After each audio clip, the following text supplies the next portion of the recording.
Inspirational quote for the day: loud pipes save lives. Quick question for you. Are you subscribed? If you're not sure, you should pause the video just for a hot second, run down and check. And if you're not, you should, because it's free. And if you end up not liking it, then you can unsubscribe. Also free. Good morning, everybody. Welcome back to the Badger Billy YouTube channel. Today, we're going to go over some things. I know it's been a while since I've posted anything on Biggie. That's my bad. Things are still getting done. And by things getting done, I mean parts are getting ordered.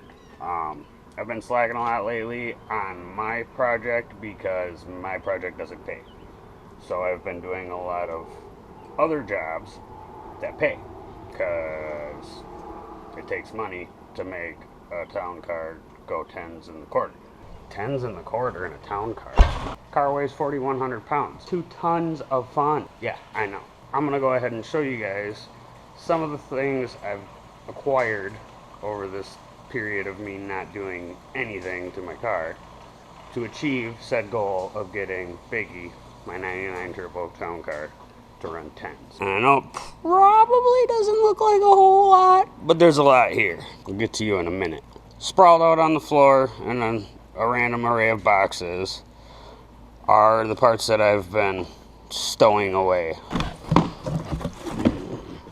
In this box right here, first box I opened up, we have a 3-bar Holley map sensor. Badger, why do you need a Holley map sensor?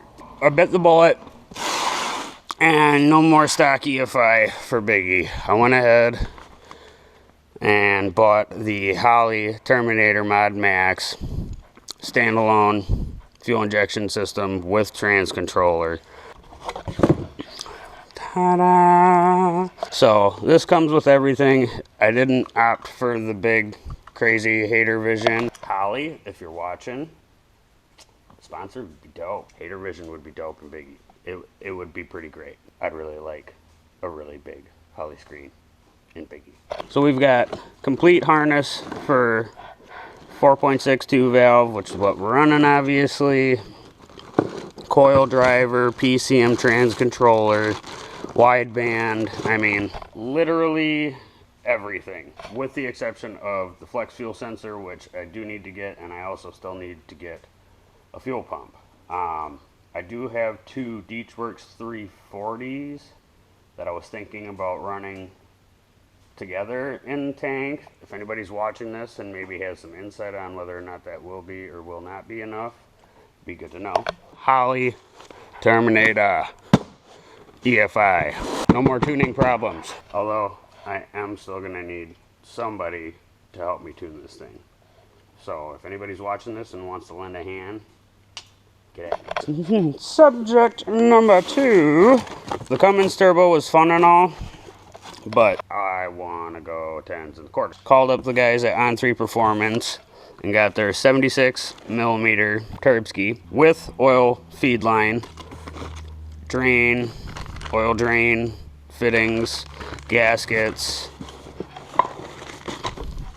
new flange. The turbo on the town car is actually off of a 5.9 Cummins. We did it just for science, you know, to see if it would work. And it did, but I want it to work better. And with that, obviously, kind of got to ditch the eBay intercooler. This box, we got ourselves a brand new intercooler. Oh, it's so shiny. Ooh. Significantly larger. The intercooler that's on the car right now is only about and about. I mean, it's an eBay intercooler, so we were definitely due for an upgrade. All around, solid unit. Intercooler piping that's on the car right now is 2.5 inch because that was just the size I went with. Knowing what I know now after going through what I went through last year, I knew I needed to bump it up to at least 3 inch. So we did get a 3-inch aluminum pipe intercooler kit, assortment of silicone couplers and 90s, and I also, from siliconeintake.com, got a handful of other ones. I got a 45 to come off of the throttle body, and then I got these 2 90s thinking to come off of the intercooler, and then I bought the intercooler piping kit, so now I have more than enough. More is always better. Now with that new turbo, I I definitely wanted to get rid of the log style manifolds that I'm running on there. So I went ahead and ordered these Shorty Mustang headers, and I think they were like 160 bucks. They're a brand I've never really heard of, but I really wasn't looking for a brand per se. I was looking for something that looked like it would work flipped upside down, because there's not a lot of options for front mount turbo headers for a 4.62 valve. The only ones I found are like really expensive, like pushing close to $1,000 just for a set of headers. I'm not spending that. So we got these, and without actually bolting them up to a motor because it's not assembled yet, it does kind of look like I will be able to make these work. I also, somewhere in one of these boxes, I ordered new V-bands. So instead of doing it like I had it previously on the car, there's just going to be 2 V-bands at the headers, and then it's going to go directly to the turbo flange. Obviously the wastegate will be plumbed right before that. So to go with that Holley EFI and the bigger turbo and the bigger intercooler, we're obviously going to need more fuel. Now I did say I need to get a new fuel pump, but I did get some parts. I got everything but the lines and the fuel pump at this point. So we got a Magna Fuel boost reference fuel pressure regulator, brand new. We got BBK high flow aluminum fuel rails. Oh wow. And my personal favorite, Fuel Injector Clinic's 1000cc injectors. Oh. Not gonna lie, I felt a little bit like Cletus opening these. I remember watching the video where he got a set of them for Ruby, and I was like, oh, they come in super shiny case, and they're so pretty. And dude, look at the size of that. It's huge. That's what she said. Most of the parts that I've gotten for this build, I've gotten from MHS, Modular Head Shop. They're based out of Florida, and honestly guys, between customer service, awesome deals on parts, and getting the correct parts, they're top notch. Hands down, best company I've ever dealt with buying aftermarket parts. When I called to order injectors, I actually called and was ordering, I believe it was 700cc injectors. Maybe it was 800cc. Because the price difference between those and the 1000cc's from Fuel Injector Clinic was a couple $100. Everywhere else I had looked, I did not look for Fuel Injector Clinic injectors at MHS. So I placed my order, and literally less than 5 minutes after I placed my order, I get an email from Jordan at MHS. He's like, hey, couple questions regarding your order. I see you ordered Detroit's 800cc injectors. I can get you 1000cc Fuel Injector Clinic injectors for the same price. Shut the front door. Yeah. He went ahead and adjusted the order. Also did the same thing with the fuel pressure regulator, because he noticed that the one that I ordered didn't come with a bracket and a couple other things, and this one does. So shout out to Jordan at MHS. Like I said guys, they're top notch. As far as I'm concerned, all the parts that I need to get that I cannot get off of eBay, or I'm not looking to get cheaper, it'll be coming from them. Parts. Oh, and over there in them Speedway boxes are the new 3.5-inch mandrel bent pieces for the downpipe, and the 2.5 mandrel bent pieces to go from said headers to said Terpsky. Like I said, I haven't been doing nothing. I've just been collecting stuff. The real reason why we're here today is this. All the progress that we've made so far on this, I'm undoing. Couple reasons. One, the manufacturer specifications that I read for torque sequence had me tighten the side bolts before the main studs. I know. I should have known better. I've never assembled another motor that had side bolts for the main caps that had you tighten them first. I don't know why I didn't question it sooner, but the good news is I questioned it before we got any farther. With the exception of, yes, obviously you can see, hey, wait, Wes, there's a piston and a rod in there. That's got to come back out too. Me and Scott stayed one night using this janky piston ring compressor. Not recommended. And we ended up getting one piston in. After doing a little bit more research, I found a YouTube channel, John Smith Racing YouTube channel. Guys, if you have any questions, if any of you are looking to set out to build one of these mod motors and you want to do it yourself, whether it's because you don't have the money to pay a machine shop to assemble it for you, or you simply just want to know how to do it yourself, I highly recommend checking out John Smith's YouTube channel. He answered all of my questions. Not only that, the questions I had that weren't answered in the video, I commented on, and literally less than a couple hours later, he had gotten back to me. So shout out to him. If you guys haven't checked him out, you should go over after this video, check John Smith Racing's YouTube channel out, hit that subscribe button. He's a very knowledgeable guy. I'm gonna go ahead. Obviously this piston's got to come back out because the rod's backwards. And I'm gonna loosen up all the main studs and the side bolts and retorque them the proper way. Once I get that retorqued, fix my foobar, I'll go ahead and fire the camera back up and we'll start hanging pistons and rods, and hopefully within the next couple hours we'll have a short block. A few moments later. So went ahead, retorqued the crank in the proper sequence. Now we're gonna go ahead and move on to hanging pistons on rods.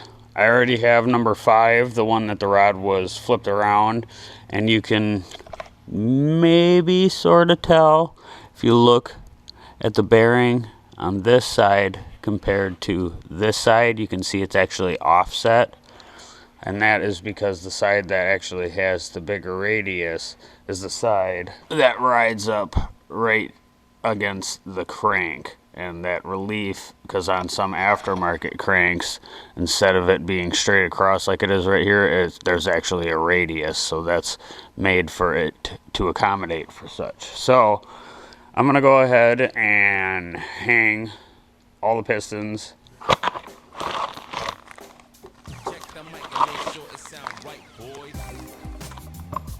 Time to sheathe these dirty things.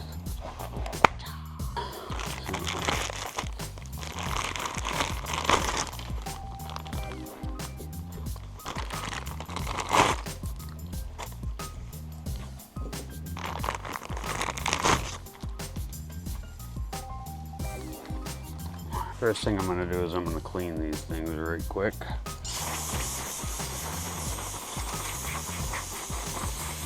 Good old compressed air.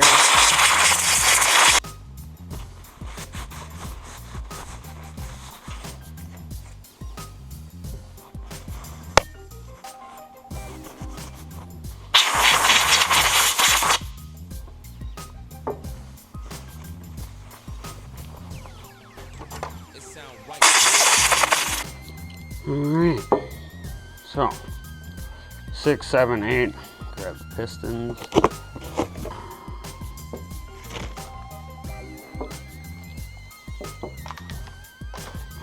Snap rings. First order of business is to get the pistons on the rods. Start by sliding out our wrist pin. I'm going to go ahead and start with getting one of these clips seated, and then I will worry about sliding the pin in. Grab our handy dandy pick. Here's my pick. Where'd my pick go? Ding ding ding ding. Found you. Okay.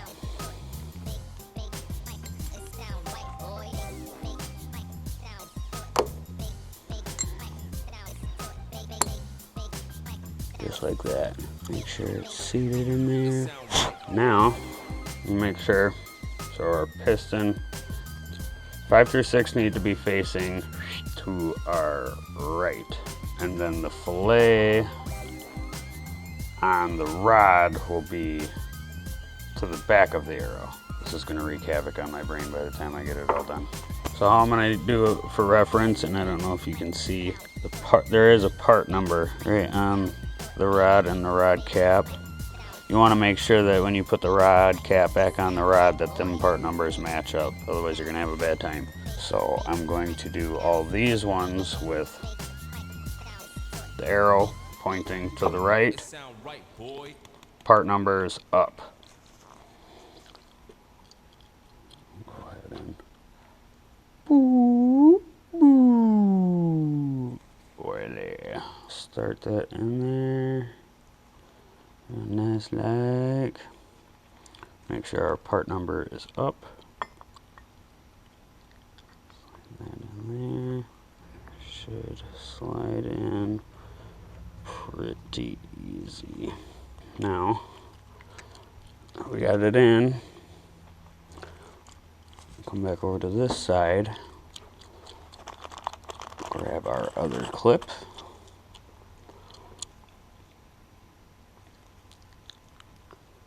Go ahead and start it on the opposite side of that groove. That way I can come over here with my pick.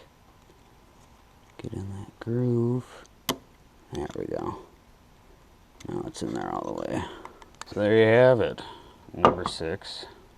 Alright, I decided to hang the rest of them. That way the rods are done. Get the rings on all the rest of the pistons.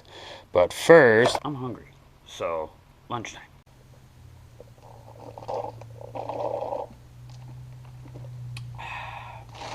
Burger King. Better now. If you guys haven't put it together already, I'm by myself today because it's Easter Sunday and not a whole lot of people are working on race car stuff on Easter Sunday. Badger is. Now that we've got all the pistons on the rods, like I said, we got to put bearings in and put piston rings on. I think I'm going to start with rings first because, one, probably going to be the biggest pain in the ass. And two, that way I don't risk a bearing falling out of the rod or something stupid while I'm finagling with them. Playing with them with my fingers.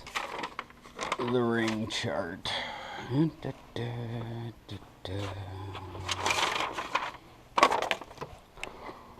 I would lose my head if it was not attached to my fitting body. It's right in front of me. God. Idiot. Piston ring gap placement. Fun stuff. Luckily, Scott already filed all the rings. They're all bagged individually per cylinder. And all I got to do is get them hung on the pistons. And then we can go ahead and slide them in the hole. And like I said before, we had already had one in, had to take it back out, but we used this sorry excuse for a piston ring compressor.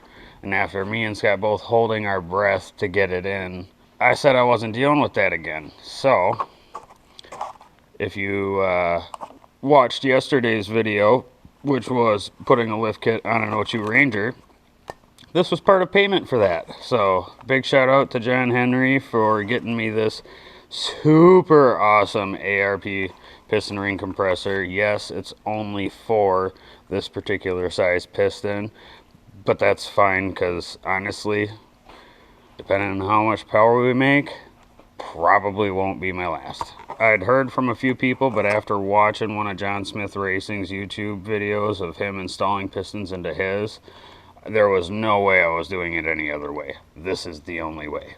Piston rings. 5 is already hung. 6, 7, 8. 6, 7, 8. And over here, we have 1, 2, 3, numero 4. Go ahead and start with number 6 just because 5's already done and that's just one side done. So, reading our instructions. I'm going to start with the oil and ring and work my way up. That way I'm not trying to put rings over rings. This box is our oiling rings. You're going to want to make sure when you're pulling these out that you don't have two stuck together. Pretty sure the oil ring expander goes on first. Oil ring expander first. Now with our bottom oil ring.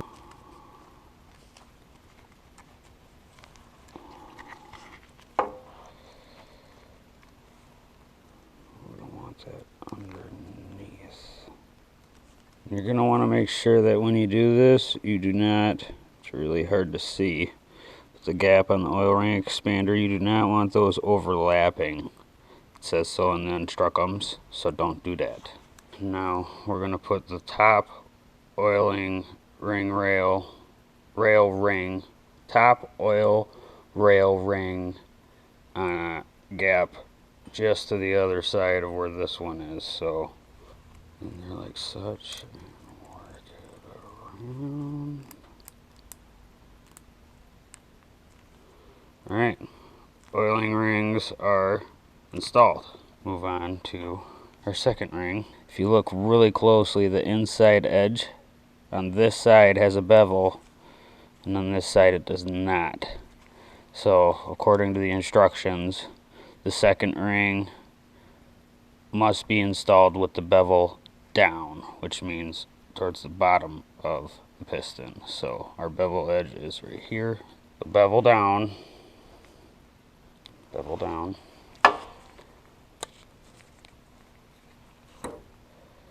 And with the help of those super sweet pliers, it's in. So, second ring gap location needs to be pointing straight down. So,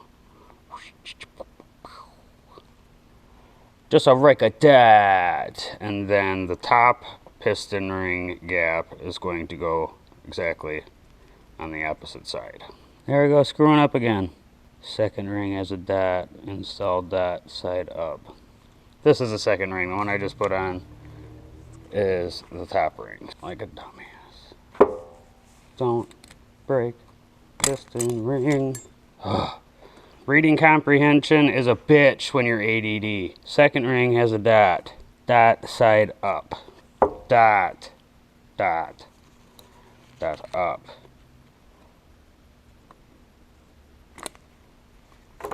Unmarked top rings with inner bevel install with bevel up. Part number up. Because that's the bevel side. Shout out to Tony for letting me borrow those piston ring pliers. Those make life a lot easier. So, alright, there's one. Now I just gotta do that 6 more times. Yay! Check the mic and make sure it sound right, boys.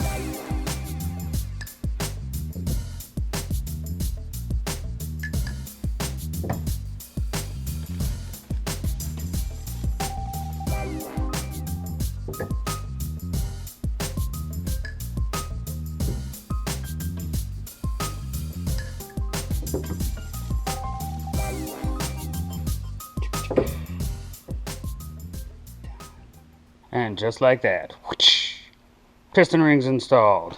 Need to go ahead and open up this here fancy new tool because we're going to start with number 5.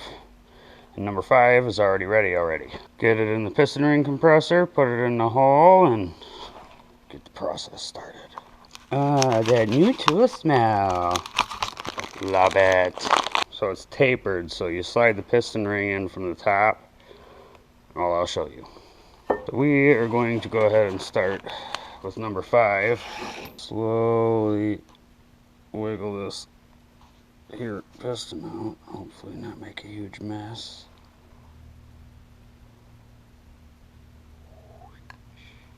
See, and this is why you always double check your rings, because the second ring, top ring's still good. Alright, so there it is. Grab our assembly lube.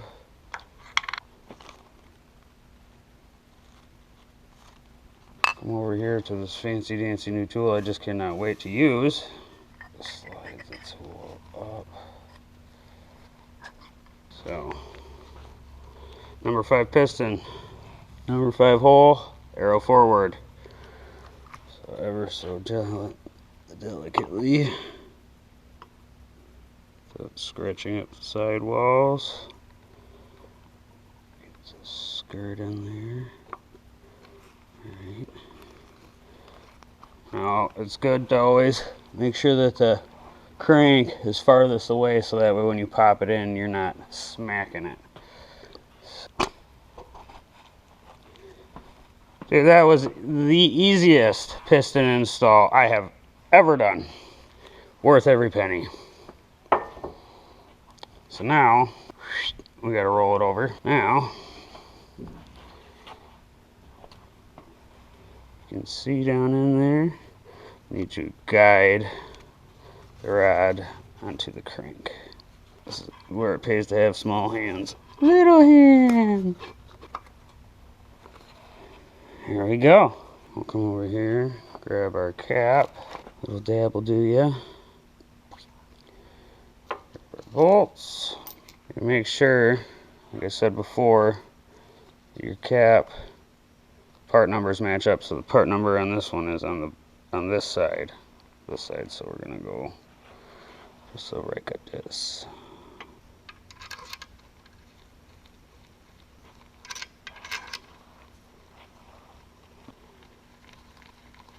And now I'm just gonna hand tighten those.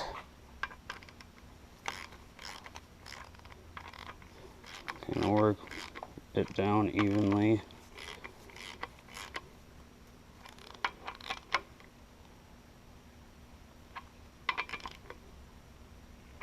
And just like that, we have a piston back in the hole with the rod facing the correct way.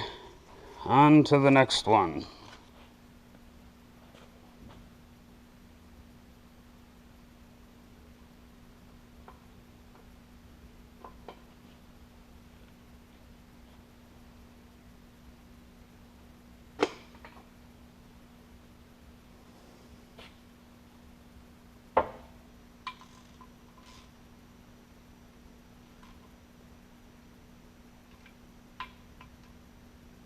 Oh, we got two.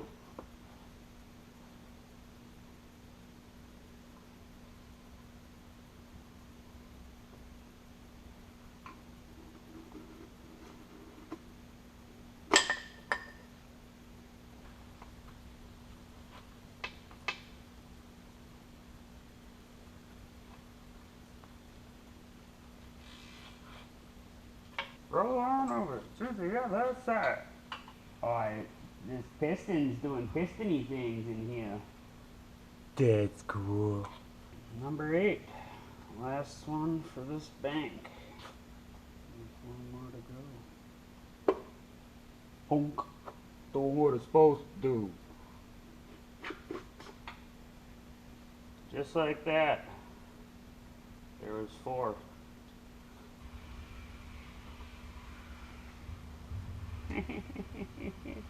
Sweet!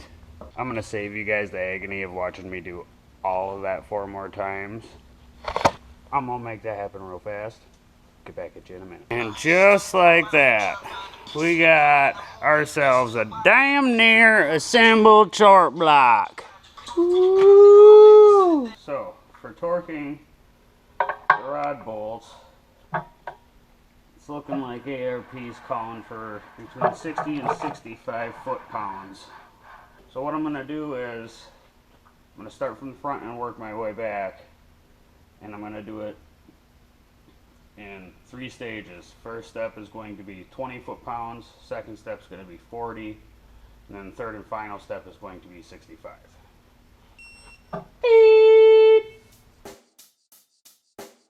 Check the mic and make sure it sound right, boys.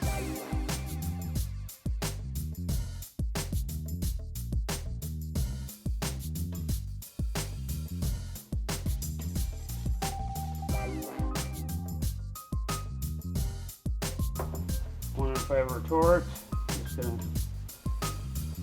make sure we still have a little bit of side-to-side play, and we do. So we'll rotate her over and do the next 2.